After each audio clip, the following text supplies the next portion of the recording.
جو دن ملا اس کی قدر کر لیں، آئندہ کا انتظار نہ کریں۔ جو دن ملا قدر کر لیں، جو گیا واپس لوٹ کر آنے والا نہیں ہے۔ اپنے روٹے ہوئے رب کو منانے کی ضرورت ہے۔ آج پوری دنیا حالات میں ہے، ہر آدمی حالات میں، پوری دنیا میں لوگ پریشان ہیں۔ وَمَا أَصَابَكُم مِّن مُّصِيبَةٍ فَبِمَا كَسَبَتْ أَيْدِيكُمْ وَيَعْفُو عَن كَثِيرٍ۔ قیامت سے بہت قریب ہو رہے ہیں ہم۔ اللہ کے نبی نے 1400 سال پہلے فرمایا تو بُعِثْتُ أَنَا وَالسَّاعَةُ هَاتَيْنِ، میں اور قیامت اس طرح۔ 1400 سال پہلے، آج تو ہم کتنے دور ہو گئے، لہذا قیامت قریب ہے۔ کثرت زلازل، اتنے ارتھ کویک کبھی ہم نے نہیں سنے تھے۔ ترکی کا زلزلہ ہمارے لیے عبرت ہے، کئی منٹوں میں بڑی بڑی فلک بوس عمارتوں کو اللہ نے زمین کے اندر دسا دیا، زمین کے اندر دسا دیا۔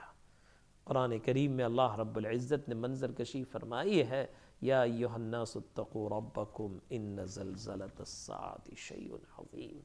جو دن ملا اس کی قدر کر لیں، آئندہ کا انتظار نہ کریں۔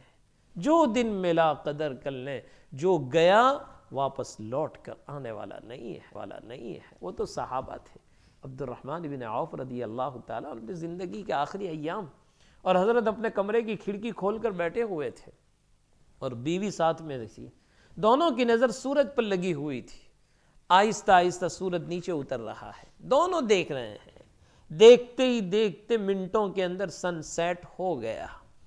جیسے ہی سن سیٹ ہوا، بیوی نے حضرت کے کندھے پر ہاتھ مارا اور مار کر یوں کہ عبد الرحمن، تیری اور میری زندگی کا ایک دن کم ہو گیا، اب کبھی یہ واپس لوٹ کر آنے والا نہیں ہے۔